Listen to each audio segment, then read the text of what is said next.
Dans les années mi-2000 jusqu'à la veille du tremblement de terre, en gros, MSF est présent à Haïti, principalement à Port-au-Prince, avec plusieurs structures de santé.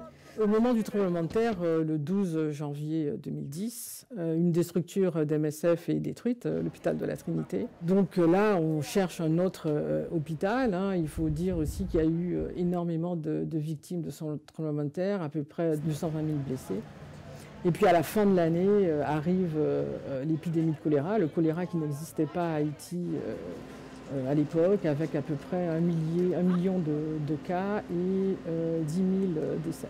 Donc MSF augmente considérablement son positionnement opérationnel dans le pays, pas que à Port-au-Prince, mais vraiment dans tout le pays, avec énormément d'hôpitaux ouverts, beaucoup de structures de prise en charge du choléra. Dans ce contexte, énormément de bailleurs financent la reconstruction du pays. On parle d'à peu près de 4 milliards de dollars. Mais force est de constater qu'on ne voit pas vraiment les résultats sur le terrain. D'autant plus, il n'y a pas eu que le tremblement de terre et l'épidémie de choléra. Haïti a eu à faire face à de nombreux cyclones depuis, notamment Matthew, il y a quelques années.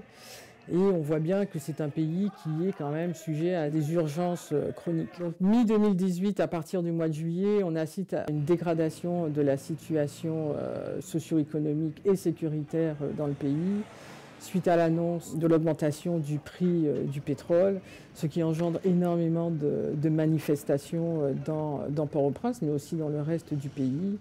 Manifestations violentes avec plusieurs épisodes de pays, ce qu'on appelle pays lock, donc le pays complètement bloqué. Personne ne peut aller au travail, personne ne circule, les hôpitaux ne fonctionnent pas.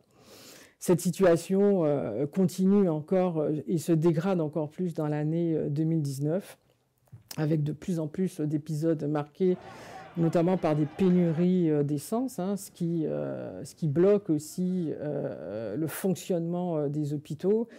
Et un système de santé qui était déjà extrêmement fragile, qui a du mal à fonctionner, des grèves récurrentes, des manques d'intrants pour les hôpitaux, notamment des médicaments. Donc tout le système de santé fonctionne vraiment au ralenti. Au vu de cette situation qui continue à se dégrader, MSF a décidé de se repositionner, en tout cas sur le pays, non seulement sur la prise en charge des brûlés, mais aussi à regarder, de couvrir aussi les gaps sur d'autres besoins sanitaires qui restent criants.